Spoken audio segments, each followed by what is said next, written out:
All right. Hi there, everyone. Thank you so much for joining us today. My name is Carly Music. I serve as the recruitment coordinator for the Literacy Lab. We're a nonprofit that supports young learners in reaching grade level reading proficiency around the country. Today, I'm just going to share a bit about why this work is so important, what opportunities we have for you to help make a difference for students either in your community or communities that you might be interested in joining, and a little bit about the application process. So, a bit about me I joined the Literacy Lab back in 2015, and I was kind of frustrated. I was learning a lot about the systemic barriers that were in place that were specifically limiting access to resources to specific marginalized communities, and learning about the historic reasons for that, et cetera, et cetera. But I didn't feel like I could do much about it. I could write papers or take tests or maybe volunteer a little bit in my community, but it felt like there was more that could be done.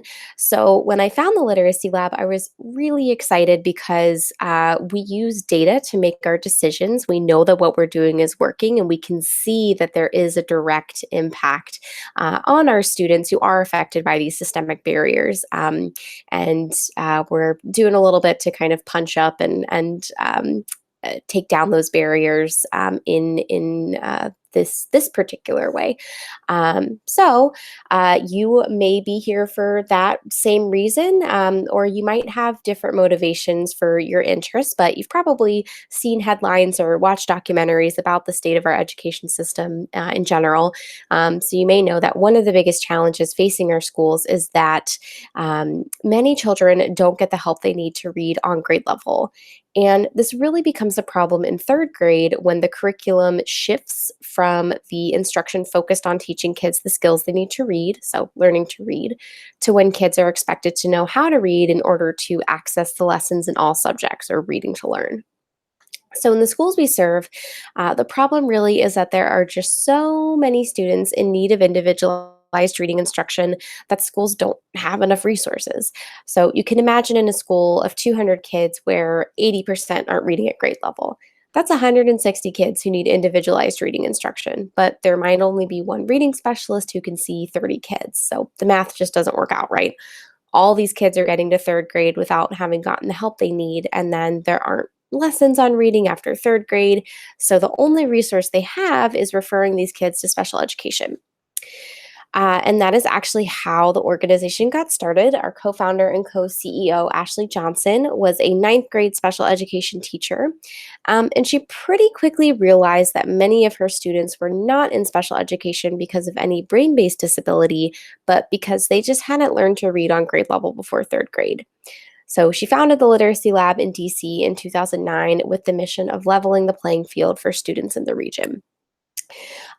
So our approach is to supporting students is by providing resources to our schools, and we do this by adding capacity to each school to meet the needs of their students. So we're training full-time tutors who serve in schools and help create a safety net for students who need individualized reading help. And for some context, in 2009, we had about 30 AmeriCorps tutors serving in just DC. This year, we have over 300 positions available in 6 different cities, which is really exciting because that means we're supporting crucial skill development for thousands of students across the country. So our model is broken into 2 components, pre-K and K3. In the pre-K program, a tutor is placed in one classroom for the entire school year. And these tutors are supporting the classroom in general. You're singing, you're dancing, you're playing, you're doing all those fun pre-K things. And you're also collaborating with that lead teacher to integrate your tutoring into their daily classroom schedule. And this can look like some whole class work, like singing songs about the letters, some small group work, like reading a book to a small group and working on vocab, and some one on one work for those kids who have been targeted for additional support to be kindergarten ready.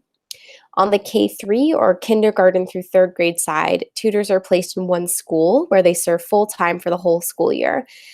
There are usually 2 tutors at each school site, and each tutor has a caseload of 15 to 18 kids who they see every day. So you're pulling each kid out of class and working with them one on one for 20 minutes every day. So you really get to build that rapport, build that relationship with the student, and target those areas where they might be struggling. One thing that both these models have in common is that you're collecting data on students and working with a team to ensure that what you're doing is working for our kids. You're never alone in making those decisions about how best to serve your students. And that's important because we know that many of our tutors don't come with extensive experience in education, and that is okay. We want people to join us who know they like working with kids and who want to make a difference, and we can provide the training necessary to be successful there. That being said, we do expect a lot of our tutors, and we should underscore that this is not easy work. Our tutors are on the front lines of this work, so they're really helping to move the needle on closing the literacy gap for our kids. We know it's not easy every day, so we provide a lot of support to ensure that our tutors have the resources necessary to handle the challenges inherent to this work. So as a tutor, you have three separate folks in your corner: an internal coach, a master coach, and a program manager. Your internal coach is someone who's part of the school community. They are usually the reading specialist. So they're aligning your work with the school's overall literacy support strategy. And that includes selecting the specific kids you'll be working with. They'll also do things like make sure you know where the copier and the bathrooms are, that kind of thing. Your master coach is someone who visits you periodically, typically once a month, to observe you with with your students and offer feedback. They are the ones teaching you how to do the interventions with the students, and they are following up with you to make sure you're comfortable with that material, and helping you grow and giving you strategies along the way. And then your program staff are folks who oversee the whole program. So they are kind of taking care of timesheets, administrative pieces, they're organizing social events, service events, um, all kinds of things to support you in your professional and personal development throughout the year. So you can kind of see that this structure resembles a pyramid with our students all the way at the top. And that's because the support that we provide our tutors translates into strong supports for our students. So we got a strong base, and that makes sure that our students get the best results. So, like I said, we're actively recruiting tutors for the upcoming school year, and we ask tutors to make a year-long commitment with a few requirements. So, specifically, tutors serve for the duration of the school day, Monday through Friday, for one school year. There are some evenings and weekends for trainings, meetings, and other volunteer opportunities.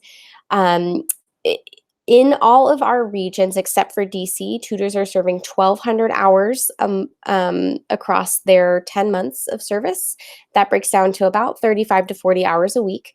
In DC, you're serving 1,700 hours a month, and that breaks down to about 40 to 45 hours a week. Um, One important piece to note is that we are an AmeriCorps program. If you're not familiar, AmeriCorps is kind of like the Peace Corps, but domestic. So you are a part of a network of hundreds of different service-related organizations all over the country. We're just one of them. But if you join the Literacy Lab as a tutor, you're automatically considered an AmeriCorps member.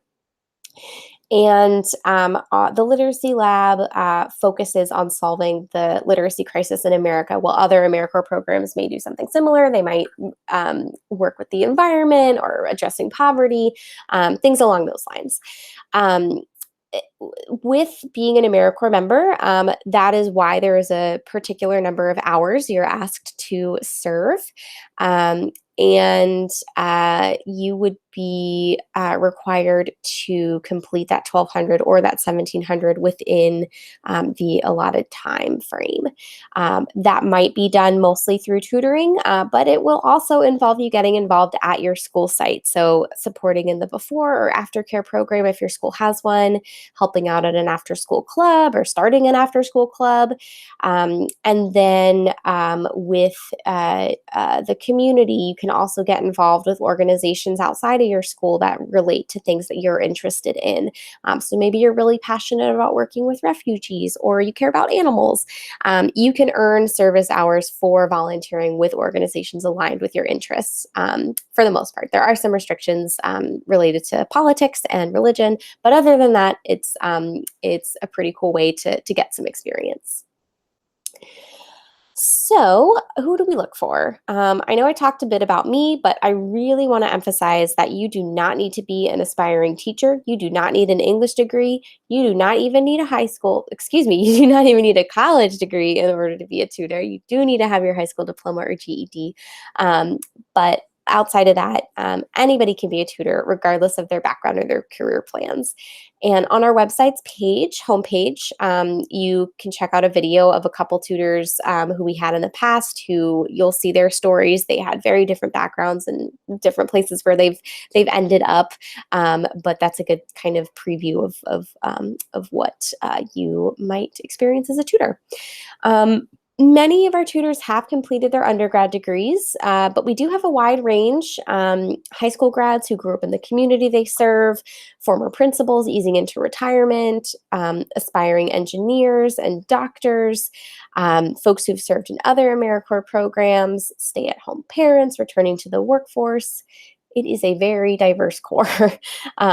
So no matter your background or your goals, serving with us can absolutely contribute to personal or professional goals that you have.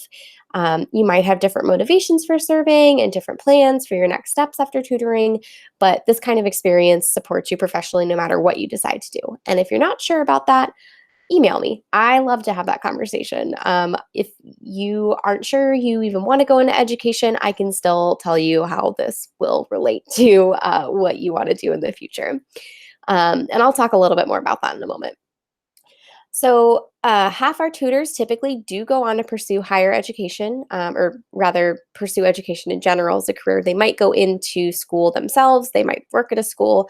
Many get hired by the schools where they served because they've spent that year or two building relationships with the team and showing their dedication to the community. We've had other alumni go to work abroad, start their own companies, pursue higher education, or join our staff. So there are lots of opportunities to grow your skill set in areas where you can apply what you learn with us. So at the end of the day, a year of service with an AmeriCorps program is an awesome way to demonstrate commitment to any employer because they know that you've dedicated your time in service to others, you've learned to handle real world challenges, and you also get that experience of giving back in a meaningful way and making a real impact. So with everything going on in the world, you can feel good knowing that your year with us will have been spent directly benefiting and supporting other people.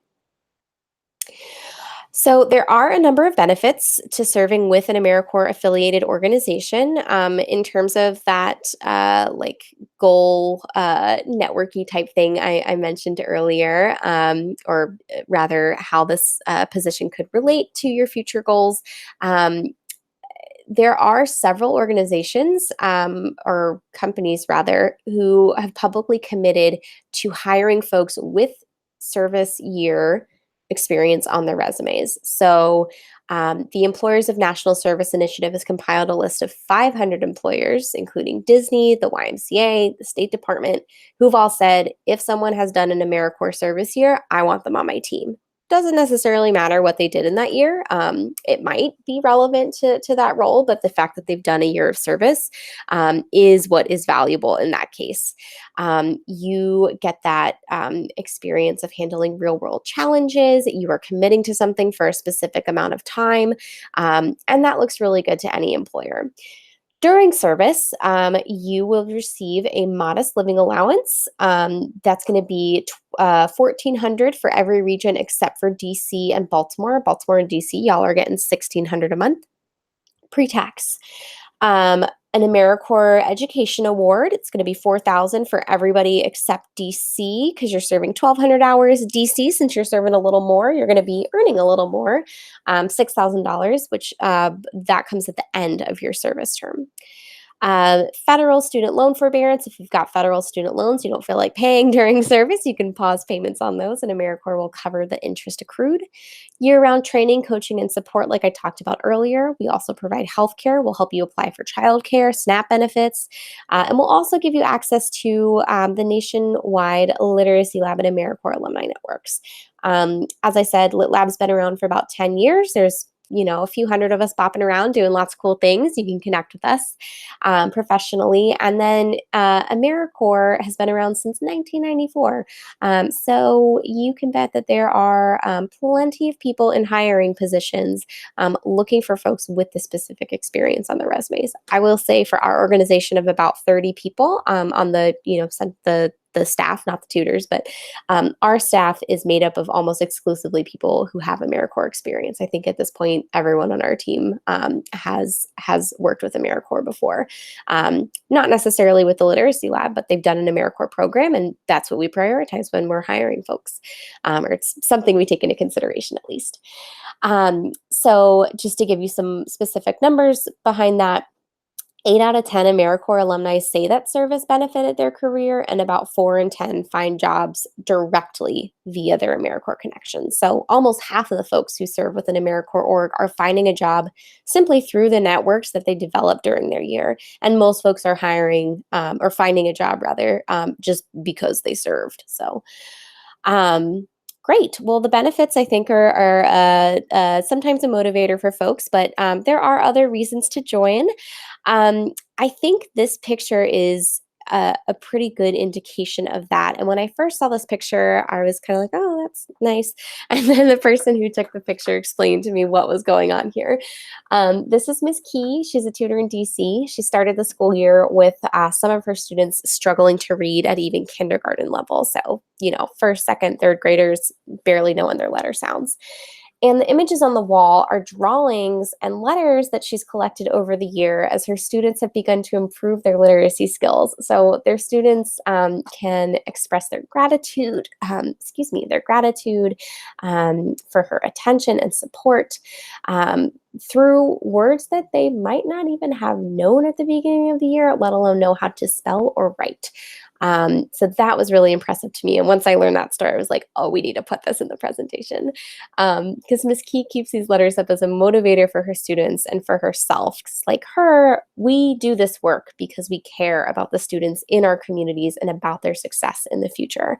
Our tutors can add capacity to our schools to make sure our students have the support necessary to be successful. It's hard work, but we're determined and our students know it. Our tutors are supported throughout the year, not only in their work with students, but also to develop professional skills. So your time with the Literacy Lab can help you decide what you want to do next, prepare you for those next steps, and help you demonstrate to employers that you have both skills and ethic of service that contribute to success in any job. All right, so if this all sounds interesting to you and you want to apply, you can visit our website. It's the second half of that email address, theliteracylab.org. The application on our website includes some work history, some education history, and a short essay. If we're able to move you forward, we'll reach out within about 5 to 7 business days with a reference request form and instructions for signing up for a phone call with us. That's a 10 to 15-minute phone conversation that allows us to confirm eligibility and answer basic questions. And then applicants who are selected for a final interview can connect with us in person or via Google Hangouts. And you'll have the opportunity to preview some of the activities you'll be doing with your students, get a feel for them, ask any questions in the moment. And for the 1920 school year, the school year coming up, one last thing to share. If you become a tutor and complete training and you refer someone to us who also becomes a tutor and completes training, you will earn $100. So I will say that again. If you become a tutor and refer someone to us who is ultimately hired and completes training as well, you will earn $100. And there's no limit to the number of people you can refer. There's no limit to the number of people we hire based on that recommendation. The record is currently 10. And the reason we do this is because we know that you have that certain quality we're looking for in a person who's interested in this work. And you probably know other people that do too. And we just haven't met them yet. So we want to, of course, reach out to those folks and share this opportunity with them, but also thank you for that effort on your part. Yeah, so if you have any questions about anything I talked about today, you are welcome to reach out. You've got my email address. Thank you so much, and we hope to see your application come through soon.